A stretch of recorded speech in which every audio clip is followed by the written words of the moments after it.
حاجة بقى انه فكرة يا جماعة ان مش كل اللي انت بتشوفه صح، دي حاجة يعني خلاص اثبتت انه في حاجات وصلت ان الاي اي بيتدخل فيها عشان يقنعك بيها.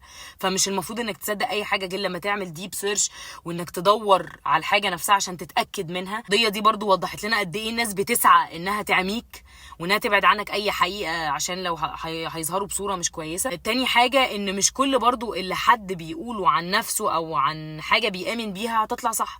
زي ان هم بيامنوا بحريه التعبير والاوبن مايندد، وانه ما عندناش مشكله في اي اختلاف وما عندناش مشكله مع اي حد، وفي الاخر هم بيضربوا مستشفيات وبيقتلوا اطفال. اخر نصيحه بقى يا جماعه، انه فكره الاحساس بالذنب المستمره والخيانه ان انا بكمل حياتي، لا بص، هو ده درس تاني محتاج ان انت تتعلمه. طالما مش انت اللي غلطان ان الشخص ده يعاني، فانت المفروض ما تحسش بالذنب. بالعكس، انت تشيل احساس الذنب عشان تجمع كل طاقتك وتفكيرك انك تساعده، لان ده شخص المفروض جايلك بمعاناه معينه او بمشكله معينه وانت شايف ان هو بيعاني، انت محتاج تساعده.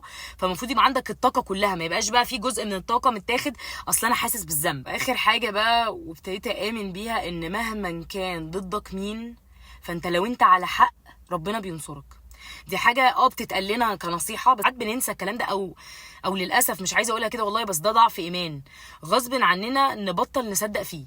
يعني بطل نصدق ان ربنا هينصرني لو انا على الحق، لا بحس ان خلاص، ما انا رشوه، ما انا مظلوم، ما انا لما بشوف الناس هناك وقد ايه هم بيتعذبوا، قد ايه بيتقتلوا كل يوم، بس هم مكملين. في ناس بتضحي بحياتها عشان تصور اللي بيحصل هناك عشان توصل للعالم، في ناس فعلا غيرت وجهة نظر الناس في اللي بيحصل.